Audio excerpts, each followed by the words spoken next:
여러분, 부자 마인드, 가난한 마인드라는 말이 있죠? 저는요, 공부를 잘하는 마인드, 공부를 못하는 마인드가 확실하게 있다라고 생각을 하는 사람입니다. 그런데 이게 IQ나 재능의 문제가 아니고요, 생활 방식도 아니고, 진짜 핵심은 상황 판단과 선택의 기준이라고 생각을 합니다. 오늘은 제가 현장에서 정말 많이 보는 성적이 안 오르는 사람들의 사고방식을 정리를 해보겠습니다. 찔리면 기분 나쁘실 수 있는데요. 기분 나쁜 만큼 고치면 성적이 올라갑니다.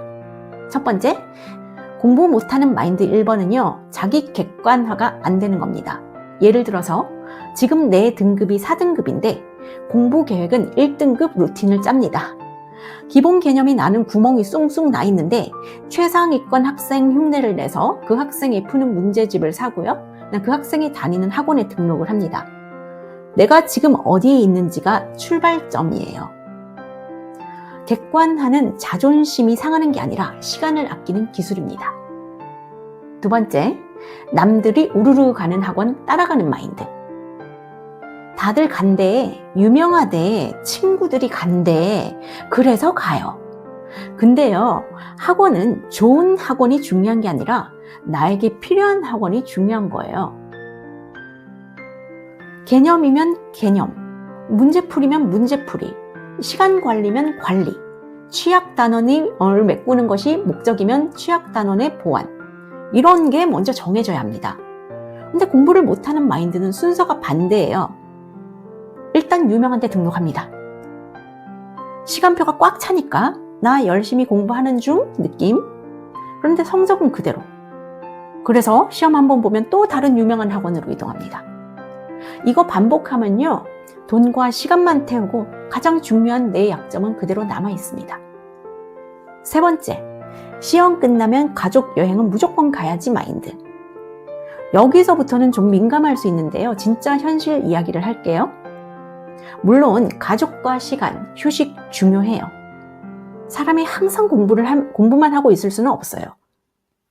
그런데요, 만약 학생 본인의 공부 시수가 부족합니다. 기말 중간 시험이 끝나고 다음 시험까지 시간이 짧아요. 할 거는 많고요. 특히 이번 시험은 망했고 원인 분석도 안 했어요. 이 상태에서 어쨌든 여행은 가야지는 휴식이 아니라 현실 회피가 되는 겁니다. 시험 끝난 직후 48시간이 가장 중요합니다.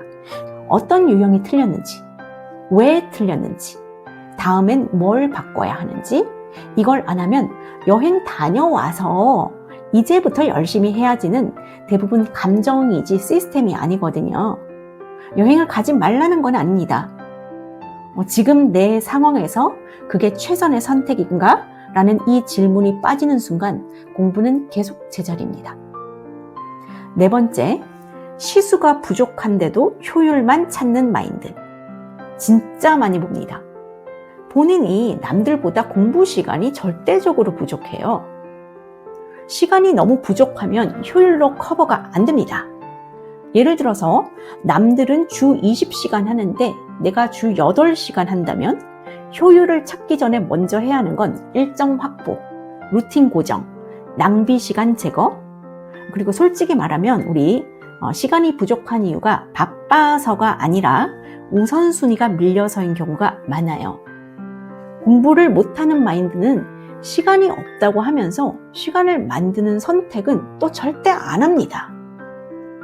다섯 번째, 계획 세우는 걸 공부라고 착각하는 마인드. 플래너, 타이머, 예쁜 거 사야 되고요. 스터디 위드 미, 필기 색깔 다 구비, 다 좋습니다. 근데 성적을 올리는 건 그런 게 아니에요. 틀린 문제를 내가 다시 풀었는지, 개념 빈칸을 메꿨는지, 시험에 나오는 방식으로 문제풀이 연습을 했는지, 이런 겁니다. 공부를 못하는 마인드는 공부하는 기분이 드는 행동을 많이 합니다. 그런데 정작 점수 올리는 행동은 피합니다. 왜냐면 점수를 올리는 행동은 불편하거든요. 틀리고 다시 하고 모르는 걸 인정하고 이 과정이 굉장히 불편합니다. 여섯 번째, 선택에 대한 대가를 계산을 안 하는 마인드입니다. 공부를 잘하는 마인드는 선택할 때 항상 이것을 계산을 해요. 이 선택을 하면 내가 무엇을 잃지? 학원을 옮기면 적응 기간을 잃습니다. 여행을 가면 복귀할 시간을 잃습니다. 약속을 잡으면 그날 문제 풀어야 할 양을 잃습니다. 공부를 못하는 마인드는 반대예요.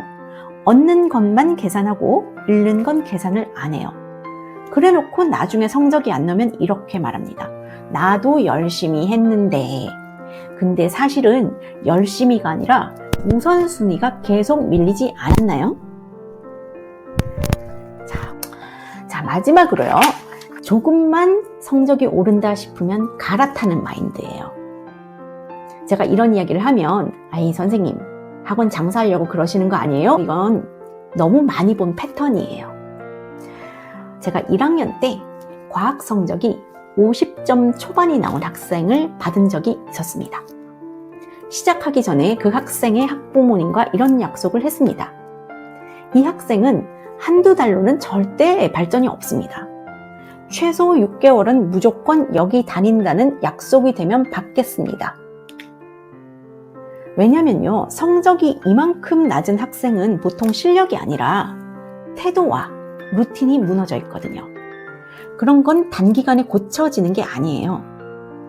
아니나 다를까 6, 7회 수업을 하고 점수가 앞자리는 여전히 5자인데 50점 초에서 후반 이 정도였어요. 그러니까 안 오른 거죠.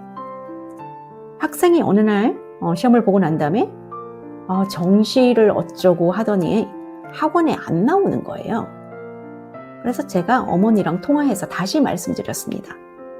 어머님, 약속 지켜주세요. 지금이 제일 중요한 구간입니다. 지금 끊기면 진짜 다시 원점입니다. 그랬더니 학생이 다시 왔고요. 그 다음 시험에서 80점대를 받았습니다. 여기서부터가 진짜 포인트예요. 그 다음 그 학부모님의 반응이 뭐였냐면 과학은 이제 된 것 같으니까 수학에 좀 집중을 해야겠대요. 그래서 전 과목 관리를 해준다고 하는 관리형 대형 학원을 갈 거라고 합니다.